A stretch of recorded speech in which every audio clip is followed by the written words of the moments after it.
Salut Hubert, Bonjour Edouard. tu vas bien? Bien et toi? Ouais, une belle journée. C'est vrai. Ravi d'aller marcher avec toi et de discuter e-commerce, digital et tendances 2025.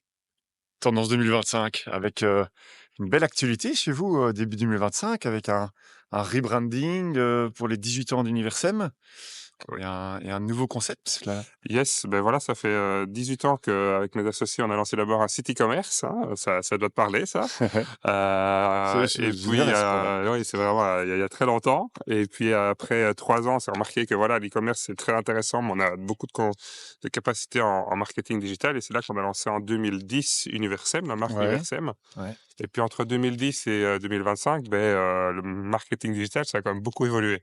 Beaucoup, beaucoup de choses. Autant on parlait beaucoup de SEO, de SEA, de SEM, parce que dans Universem, il y a C'est le SEM, ouais, ouais, c'est ouais. l'acronyme Ouais. qui vient de là.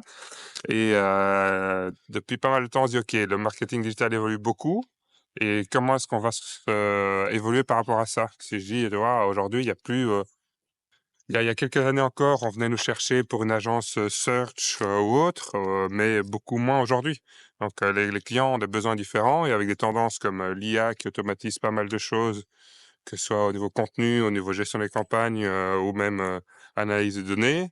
On voit aussi des clients qui internalisent de plus en plus Ouais, ouais, ouais. les Bah oui, hein. compétences parce qu'avec, voilà, l'e-commerce ou globalement le marketing digital a explosé avec le covid et Et avant c'était un terrain qu'il fallait encore déchiffrer. Maintenant non, c'est normal que quelqu'un ait un comptable et un quelqu'un qui s'y connaisse un peu en digital en interne quoi, ça paraît logique. ça paraît logique, ça se professionnalise et donc à nous aussi de dire: «OK, en tant qu'agence, où est notre valeur ajoutée?»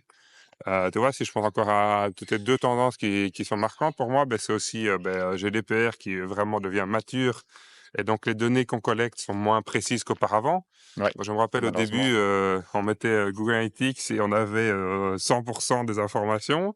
Maintenant, on n'a plus cela, mais on a, voilà, une tendance de fond qui est logique, je pense, pour les consommateurs d'avoir, Ouais.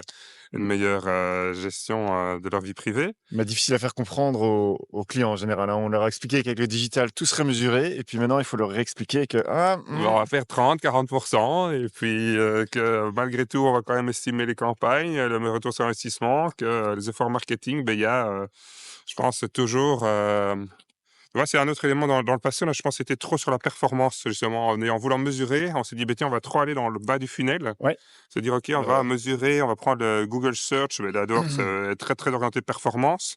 On va regarder le ROI, mais au final, si on veut vraiment grandir une marque ou autre, c'est développer sa communauté, développer sa marque en tant que telle et ça demande d'autres investissements qui sont peut-être moins mesurables et là, avec, la fin des cookies tiers, on revient un peu à ça, se dire: «OK, quelle est la proportion que je dois mettre en autorité ou en performance?»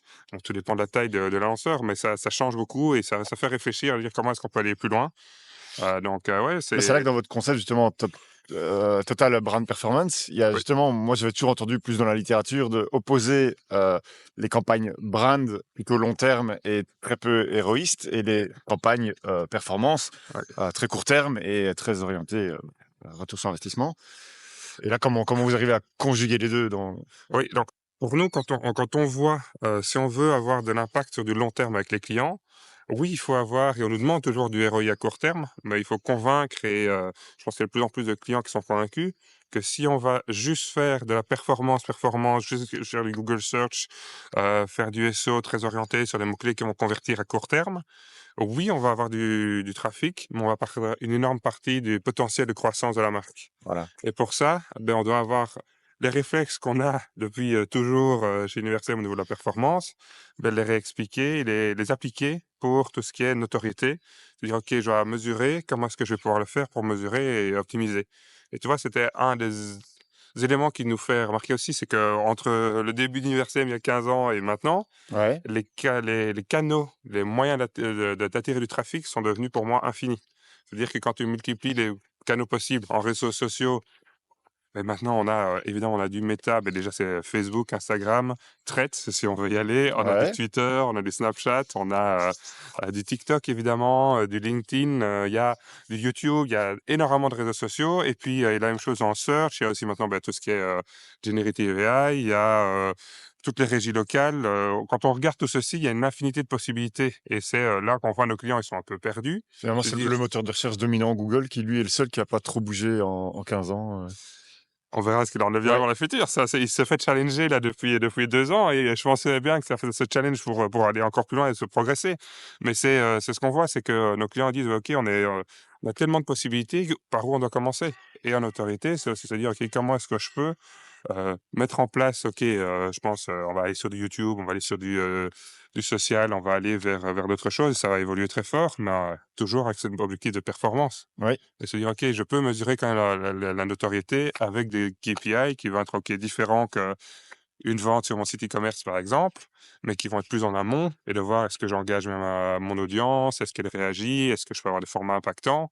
Et quand on parle total près d'une performance, pour nous, c'est dire il faut combiner, cette, performance avec de la bonne data, du search, que ce soit en paid ou organique, et évidemment de la créativité aussi. Oui. Et OK, on n'est pas une agence créa, on ne le sera jamais, parce que c'est pas dans notre ADN. Mais vous déclinez quand même les créas, c'est ça, hein? Vous Là, les aujourd'hui, adaptez? ça dépend des clients. Souvent, on demande à leur agence, créa de dire: «Bah, tiens, est-ce que vous pouvez décliner?» ou on va utiliser l'IA pour pouvoir décliner et Ouais. les outils le permettent maintenant beaucoup plus facilement. Mais pour moi, le concept créatif à la base, c'est toujours en autorité ce qui va faire l'énorme majorité de la performance. Si on n'a pas une bonne créa à la base, C'est clair. on aura beau avoir les meilleurs ciblages, les meilleures, idées et cetera, on va pas avoir de vrai impact pour nos clients et donc ça, c'est, de beaux challenges d'accompagner ça dans la durée Ouais. avec nos clients. Avec le créa qui doit avoir un hook, qui doit essayer d'interpeller le client pour que la personne veuille bien passer plus d'une demi-seconde sur le visuel Oui, et qui doit, aussi augmenter la valeur perçue de la marque en général. Et ça, classiquement, les gens, ils demandent toujours des créas léchées, nickel, très belles, ou bien vous voyez quand même une tendance qui me semble arriver, des créas beaucoup plus accessibles, qui donnent une notion de proximité de marque. ouais, tout dépend j'ai envie de dire des budgets et du positionnement de la marque. On a des marques, financières où, tout doit être, Ouais, léché, tip-top, voilà. picobello, Ouais, validé par la FSMA et cetera. ouais, Donc ouais. évidemment, tout ça ne peut pas on a une créativité qui doit être forte, mais dans un cadre, Ouais, bien rigide et puis bien que d'autres quand on voit la nouvelle marque Weru, qui remplace Pectonic, là, je trouve qu'ils sont venus avec quelque chose de très amusant. Bon, donc c'est pas, enfin, pour une c'est institution comme ça de paiement, ils sont venus avec quelque chose de très frais. ouais et on est d'accord, donc ça, c'est justement, trouver la créa qui va faire cette différence et que, dans un marché, voilà, déjà bien rempli, comment est-ce qu'on va trouver un angle d'attaque différent? Mais, et je vais dire que des marques plus de challengeantes vont trouver d'autres formats plus créatifs et c'est ça qui est très bien et c'est Ouais, cette combinaison qui va amener de la performance, si on ouais, veut pour nos clients et moi je pense que c'est intéressant de regarder aussi là-dessus, c'est la performance est toujours sur du court terme, souvent sur du court terme. Alors que quand on parle de notoriété, c'est, un temps long et c'est un peu on a tout envie de l'instantané et pour nous, le plus difficile, c'est d'avoir, bon, déjà des responsables marketing qui soient, convaincus, ouais. et convaincants en interne pour dire: «OK, je vais aller voir, mon boss», donc le CFO ou le CEO en disant: «Bah, tiens, voilà, j'ai un budget marketing qui va devoir, augmenter, significativement et on se revoit dans 2 ans ou 3 ans». Ouais, ça va être dur, hein. C'est dur, c'est dur. Donc, c'est-à-dire, OK, je vais faire le Mais pari que si j'investis sur ma notoriété, au moment où les gens vont penser à mon produit, mon service, ils vont penser à ma marque dans la shortlist, qui va en fait, après, pouvoir décliner. oui. Et donc, voilà, je trouve que Google a lancé il y a déjà quelques années maintenant, un bon concept, le Messi Middle. Je Ah sais pas tiens, si je tu sais sais, je sais pas. pas, c'est une nouvelle version du tunnel de conversion, on va dire, où il y a vraiment objectif, à un moment, quand on va faire je vais prendre un exemple, je veux acheter, une voiture, allez, il y a quelques Mmh. semaines, c'était Ouais. le salon de l'auto, Ouais. se dire: «Beh, tiens, à un moment, les personnes vont avoir un trigger, un élément déclencheur pour dire: "OK, je veux acheter une voiture"» et à ce moment-là, elles vont rentrer dans une phase infinie de découverte et de recherche de tout ce que, de découverte. Ils vont chercher vraiment pendant très longtemps, Un peu parfois des dizaines, parfois des centaines d'interactions. le mot fou, quoi. Il sait qu'il a un problème, il sait qu'il doit chercher quelque chose, mais il ne sait pas encore, Et donc, c'est vraiment ce cercle infini entre j'explore, je vérifie sur un site, sur une source, deux, trois sources. Et c'est là où les gens vont regarder évidemment le site de la marque, mais vont aller voir aussi les réseaux sociaux, les forums pour s'informer. Ils vont demander dans le monde réel aussi des éléments à leurs collègues, leurs amis, leurs connaissances, quoi, ouais, globalement. Et à ce moment-là, il y a un moment, ils vont se dire, OK, je vais passer à l'acte d'achat. ouais, Mais comment est-ce que dès le début, ma marque va apparaître dans cette phase de recherche et d'évaluation continue de mon service. Et au plus mon produit ou mon service est cher, au plus il va y avoir une phase longue de réflexion avec beaucoup, beaucoup d'interactions. Et La comment voiture est, je pense, le plus avec plus de 300-400 interactions en moyenne. ah oui, Le voyage aussi est très, très important parce que les ouais, gens, avant de choisir une destination, ils vont explorer plein de destinations, puis ils vont en choisir une, et puis après, quand ils ont choisi un endroit, ils vont choisir des hôtels, et puis après, ils vont choisir des activités à faire, etc. Et donc, on va être vraiment sur beaucoup, beaucoup, beaucoup d'interactions. Et là, c'est la marque qui est forte, va pouvoir, à un moment, être là dans cette phase de découverte et de recherche dans ce... Messi Middle, c'est vraiment cette étape entre j'ai un besoin et puis comment est-ce que je vais convertir. Et ça va être compliqué OK. à suivre. À suivre. Et et là, le but, c'est quoi? Donc de mettre un pied dans la porte et d'être présent à quelques étapes, en tout cas, C'est pour moi, c'est le moment de, on appelle ça en anglais, de brand discovery. ouais, C'est-à-dire, OK, comment est-ce qu'on va faire pour que, on puisse découvrir la marque, sa marque, en soit présent, que ce soit avec du SEO, avec des réseaux sociaux, peut-être avec des influenceurs, peut-être avec, sur les forums que, on l'espère, ou les reviews, hein, les fameuses reviews sur Google ou, sur d'autres plateformes. Mais c'est-à-dire, OK, il faut être présent avec de bonnes qualités parce que il faut, en fait, en gros, limiter les freins à la conversion, les freins à ce que les gens se voilà. disent: «OK, je vais convertir», et ça, c'est vraiment, la marque doit essayer d'être présente, mais si elle a une marque forte, ça va renforcer la confiance et ça va faire que, si j'hésite ou le consommateur hésite entre 2, il va souvent choisir la sécurité et Oui. choisir là où il a cette confiance, cette, peut-être affinité avec la marque qui va être renforcée par un message publicitaire et je veux dire aussi un bon produit, hein, toujours, il faut le Bah, bon oui, produit, bon, le bon ça c'est, service, il faut voilà, la base, mais ça c'est on l'évidence. on y revient, voilà, mais c'est bien de le rappeler, quoi. C'est vrai. Le marketing n'est pas, on n'est pas une baguette magique. Si le produit est moyen, au mieux, on aura des résultats moyens, quoi. Et là, tu as Voilà. rappelé d'être sur plusieurs canaux parce que voilà, des typologies de clients, il y en a plein. Il y a quelqu'un qui a besoin de beaucoup de rassurance, il y a quelqu'un qui a besoin de boire beaucoup de rêves, il y a quelqu'un qui va être sensible à la vidéo, l'autre qui va être sensible aux data. Enfin, voilà, Ouais. et il faut leur présenter tout cet éventail d'éléments qui vont convertir les uns et les autres, quoi. Ouais. Ouais, ouais, tout à fait, et donc ça, c'est justement comment est-ce qu'on peut, tu vois, développer une expérience de marque qui va être cohérente. Et ça, c'est pas facile, hein, pour les marketeurs, mais être cohérente entre les réseaux sociaux, son site. Oui, aussi que quand quelqu'un contacte, s'inscrit à une newsletter ou fait l'achat, comment est-ce qu'on peut aussi réenchanter avec des bons messages par email ou par WhatsApp ou par le service client. En gros, avoir une expérience client qui soit à la hauteur de ce que une marque peut offrir, mais qui va faire vraiment la différence. Parce que Et le but sur le long terme, tu l'as dit, c'est la récurrence, quoi. C'est pas de juste choper le client une fois.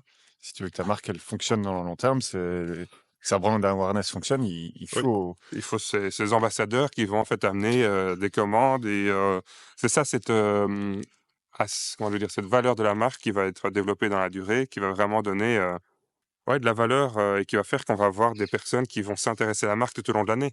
Et si on n'a pas cette notoriété, on va être dépendant des recherches des consommateurs et face à une très grosse concurrence. Oui. Donc, si on est sur des thématiques très, très précises, on va avoir quelques mots-clés qui vont fonctionner et on va être à une concurrence très, très forte avec des annonceurs qui ont peut-être des plus gros budgets et ce sera pas facile de s'en sortir. Non. Et vous, cette méthodologie ou ce concept de la Total Brand Performance, finalement, c'est quelque chose que vous faisiez déjà et que maintenant vous avez formulé ou bien vous avez changé votre façon de travailler récemment? Donc, pour nous, quand on voit, si on prend l'intelligence artificielle, elle facilite toute une partie de travail. Je veux dire, on peut toujours avoir l'intelligence artificielle pour être plus efficace. Si je prends par exemple on va dire un audit ou une stratégie SEO qu'on fait, dans le passé, on allait faire, je veux dire, un chiffre 5 jours. Maintenant, on va peut-être le refaire en 3 jours, mais en apportant plus de valeur qu'avant parce qu'on est plus efficace, qu'on va aller plus loin. Donc, on doit se réinventer par rapport à ça pour apporter plus de valeur à nos clients. Et on faisait déjà pas mal de choses, mais on a vraiment on a formalisé des partenariats avec des acteurs, par exemple, dans tout ce qui est créativité, parce qu'on n'est pas une agence créa, mais il y a des agences créa qui sont hyper forts dans le créa et qui n'ont pas envie de passer sur la déclinaison de toutes les assets ou la déclinaison en Ouais, campagne sur tous les réseaux. ça peut être Ils ont pas, fastidieux, hein. c'est pas leur kick et c'est pas leur force, tu vois. Donc, c'est comment est-ce qu'on peut être partenaire de ce genre complémentaire où, par exemple, on fait pas d'influenceur marketing, parce que voilà, on n'a pas les Non. compétences ou on se dit: «OK, les métiers se spécialisent et on va prendre chaque fois des spécialistes avec qui on va collaborer pour apporter cette, approche en étant, clair, en disant: «OK, on va pas juste regarder le bas du funnel ou une stratégie SEO, réfléchissons, prenons un pas de recul», tu vois? Comme ça, pour, se dire: «OK, qu'est-ce qu'on peut faire qui va vraiment influencer la marque dans la durée?» Et donc ça, c'est des beaux challenges, mais c'est aussi ça que nos clients attendent. On voit qu'ils sont perdus par rapport à tout ce qui est possible en digital. Il y a tellement de choses qui sortent toutes les semaines ou tous les semaines, on peut déjà dire vraiment, voire au pire tous les mois, il y a des nouveautés partout. Et comment est-ce qu'on peut accompagner le client, leur dire: «Tiens, vous avez vu ça, ça, ça, on pense de faire ceci», et d'avoir cette approche proactive et je vais dire audacieuse d'accompagner les marques de nos clients dans la durée. Donc c'est Yes. ça qui est une vraie approche continue d'amélioration et que on se remet en question parce que c'est indispensable dans un À marché fond. qui bouge beaucoup.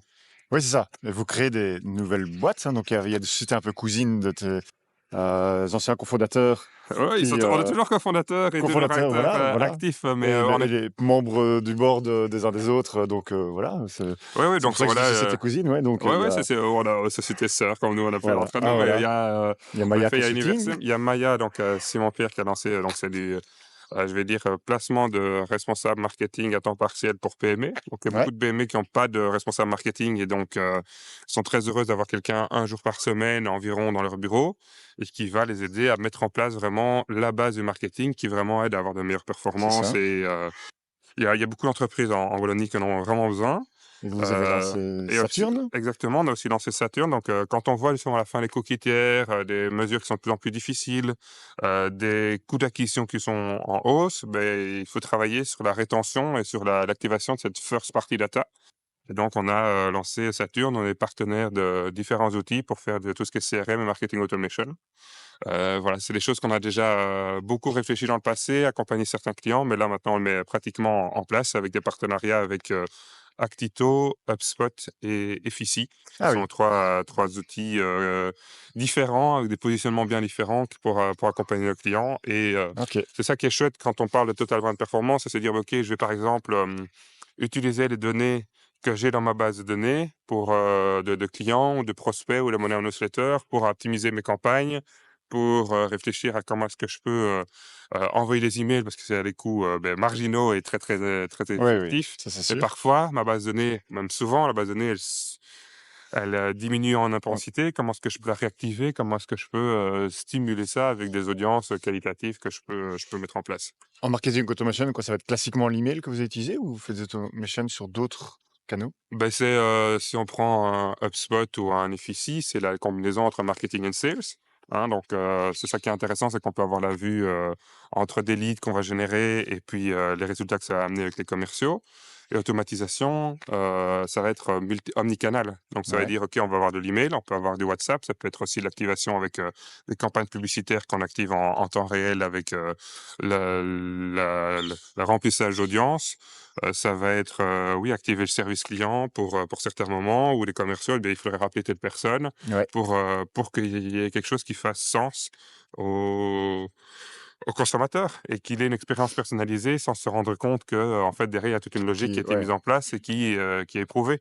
qui soit pas matraqué, qui se trop de pression commerciale, enfin, j'ai trouvé le bon Oh, niveau. ouais, tout à fait et on n'est vraiment pas là pour faire du voilà, c'est vraiment penser expérience client, long terme, parce que si on cherche du short terme, ça va pas vraiment, Non, je non, pense ça pas va que ça pas. va oui, on va aller avoir des résultats à court terme, mais ça va vraiment pénaliser le long terme. OK. Et c'est quoi vos ambitions là pour 2025, toi en tant que CEO ou pour Universum? Oui, oui, donc pour Universem, je pense qu'il faut être, assez transparent. Le marché est difficile pour les agences. Le contexte économique n'aide pas. On doit se réinventer. Donc nous, voilà, on a, beaucoup de beaux challenges pour, attirer de nouveaux clients, convaincre nos clients évidemment de continuer et l'ambition est de, voilà, on est une bonne vingtaine de personnes aujourd'hui et j'espère que d'ici, 3 ans, on sera une bonne trentaine de personnes pour accompagner nos clients et voilà, aujourd'hui, on a une soixantaine de clients actifs et évidemment, c'est avec eux qu'on a construit, qu'on va construire encore le futur d'Universem et avec des équipes qui sont de plus en plus seniors et qui, se remettent en question, on se challenge, on arrive avec des chouettes idées, une dynamique qui est, Avec des beaux clients, du Voilà. Coca-Cola, du UNICEF, du Voilà, on a les plus beaux, les beaux, hein, comment je veux dire, voilà, je vais dire, c'est des noms connus, quoi, il y a enfin, quelques noms connus, mais c'est surtout, voilà, il y a un mix de PME avec qui on a la chance de souvent faire l'ensemble de toute leur stratégie digitale, et puis des grandes marques qui viennent nous chercher pour une expertise pointue. Et ouais. voilà, des chouettes. Tu vois, si je prends un Banque, ça fait 8 ans qu'on travaille pour eux, et c'est des partenariats de super long terme qui sont très très appréciés. Idem avec Leonidas, où on a cette approche e-commerce, mais aussi envoyer du trafic dans 1000 boutiques en Europe. Donc, On a travaillé pour l'e-commerce de Léonidas, fut une on- époque. voilà, hein, le monde est petit dans le digital et autres en Belgique francophone. Hem, Bah, écoute, et les gens qui veulent te retrouver, où est-ce qu'on les envoie? Sur LinkedIn? Sur LinkedIn, ce sera très bien, ou sur, bien évidemment, sur le site d'Universem avec plaisir. Et voilà, je suis assez ouvert et je répondrai à toutes les questions avec grand plaisir. Génial, ben, tout grand merci pour ton temps. Merci Edouard pour l'initiative, et puis encore à beaucoup d'autres marches dans le futur. Voilà, bah, alors abonnez-vous, hein, un petit like ou montrez-nous ce que vous voulez écouter, ce que vous voulez voir, ça fera plaisir. Exactement. Merci, au Merci. revoir. Au revoir.